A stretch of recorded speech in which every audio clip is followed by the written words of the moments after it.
దేశంలో మారుపేరు ఇది.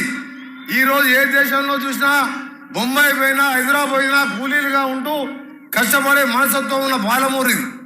ఆ పాలమూరుకి వచ్చిన ముఖ్యమంత్రి గారు మాట్లాడతారు. ముఖ్యంగా సోదరులారా, కాంగ్రెస్ పార్టీ కార్యకర్తలారా, మీ అందరికీ కూడా కృతజ్ఞత తెలియజేసుకుంటూ 10 సంవత్సరాల రాక్షస పాలన నుంచి విముక్తి కలిగించి ఈరోజు ప్రజాపాలన అందించిన మీకు మీ రుణం తప్పకుండా ముఖ్యమంత్రి గారు, మంత్రులం, మేము ఎమ్మెల్యేలం రాత్రింబోలు కష్టపడి పని చేస్తామని మీ అందరికీ కూడా హామీ ఇస్తూ మీరు ఒకటేసారి ఆలోచించండి.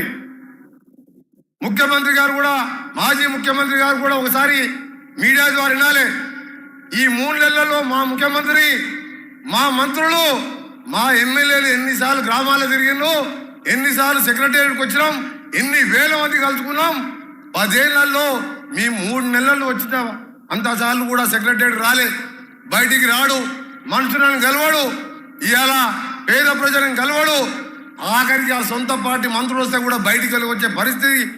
ఆ రోజు రాక్షస పాలన, ఈరోజు ప్రజాస్వామ్య పాలన, సోనియమ్మ పాలన ఇచ్చిన ఇందిరమ్మ రాజ్యం తీసుకొస్తూ ఒకదాని వెనుక మన ముఖ్యమంత్రి గారు చెప్పిన 6 గ్యారంటీలు, ఆ రోజు సోనియా గాంధీ ఇచ్చిన 6 గ్యారంటీలు అన్ని అమలు చేసాం. ఈ నెల భద్రాచల రాముల వారి సన్నిధిలో ఇందిరమ్మది ముఖ్యమంత్రి గారు కూడా చెప్తారు, ఇందిరమ్మ హౌస్ కార్యక్రమం చేసుకుంటున్నాం. కానీ 3 నెలలు కాదు, 3 రోజులు తిరగకముందే అధికారం పైన మతి భ్రమించి తండ్రి, కొడుకు, బిడ్డ, అల్లుడు ఏం మాట్లాడుతున్నా ఎవరికి అర్థమైతలేదు. నిన్న కేసీఆర్ గారు అంటున్నాడు, ఆఖరికి ఆయన బతికెట్లయిందంటే ఏమీ లేని ప్రవీణ్ కుమార్ కాళ్ళు పట్టుకునే పరిస్థితికి వచ్చింది. ఆయన కరెక్టేనా కాదా? ప్రవీణ్ కుమార్తో పొత్తంట. ఏది ప్రవీణ్ కుమార్తో మనకు సంబంధం రాజకీయాలకు? ఆయన మాట్లాడుకుంటూ 4 నెలల్లోనే కాంగ్రెస్ ప్రభుత్వం ప్రతిష్ట దెబ్బతిన్నది అంటే, మనం వచ్చి 3 నెలలు కూడా కాలేదు, రేపటికి 3 నెలలు. 3 నెలల్లో ఎందుకు మన ఆదివారం ఉన్నది మోటార్ సైకిల్ వేసుకొని దాదాపు 40 బస్తీలు తిరిగిన నల్గొండలో. ఏ బస్తీ, ఏ మైనార్టీ అక్క చెల్లెలు పోయినా, ఏ దళిత వాడకు పోయినా ఎట్లున్నారు అక్క, ఏముంది, కరెంటు బిల్లు ఎంత వచ్చిందంటే 0 బిల్లు వచ్చి బిల్లు చూపించుకుంటా నవ్వుకుంటా చేతులు పట్టుకొని అంత సంతోషంగా కనబడ్డారు. ఆయన పాలన ఎట్లుండే, 1వ తారీఖు పేదవాడు బిల్లు కట్టకపోతే ఆ డిస్కనెక్ట్ బిల్లు కట్టుకునేవాడు. పేదవాడైతే కరెంటు బిల్లు ఎడ కట్టవలసి వస్తుందని చెప్పి చీకట్లో పడుకునేవాడు ఈ ధనిక రాష్ట్రంలో. అలాంటిది ఈరోజు ఒక్కొక్కటి 7 లక్షల కోట్ల అప్పు చేసినాం, దానికి వడ్డీలు కట్టాలి. 35,000 కోట్ల బకాయిలు చేసినాం, అవి తీర్పాలి.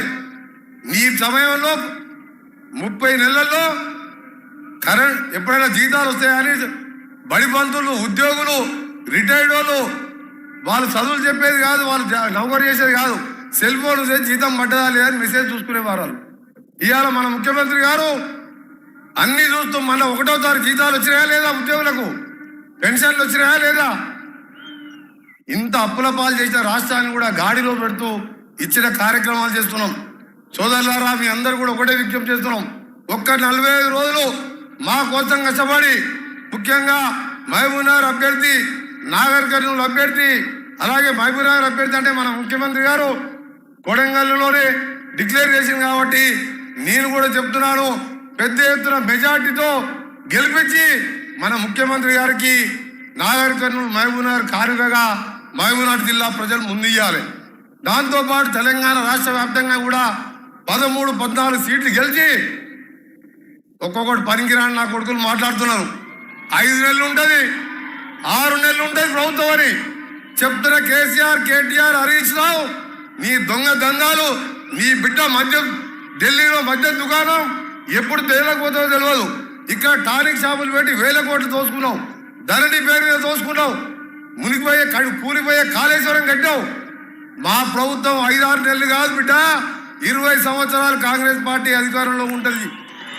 తెలంగాణ ఇచ్చిన పార్టీ సోనియా గాంధీ వేరే దేశంలో పుట్టినా ఈ దేశానికి వచ్చి కోడలిగా 2 సార్లు ప్రధానమంత్రి అవకాశం వచ్చినా భర్త మాంసం ముద్దలో మారిపోతే దేశం కోసం ప్రధానమంత్రి పదవద్దని చెప్పి ఆర్థికవేత్తని ప్రధానమంత్రి పెట్టి బంగారం తాకట్టే పెరికెళ్ళి ఇవాళ దేశాన్ని ఈ స్థితిలో ఉందంటే సోనియా గాంధీ ఆలోచన విధానం.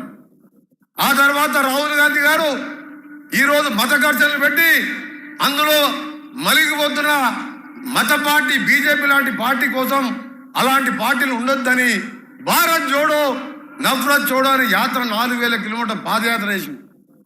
ఈరోజు న్యాయ యాత్ర పేరు మీద 5000 కిలోమీటర్లు. ఆయనకు ప్రధానమంత్రి అవకాశం వచ్చింది.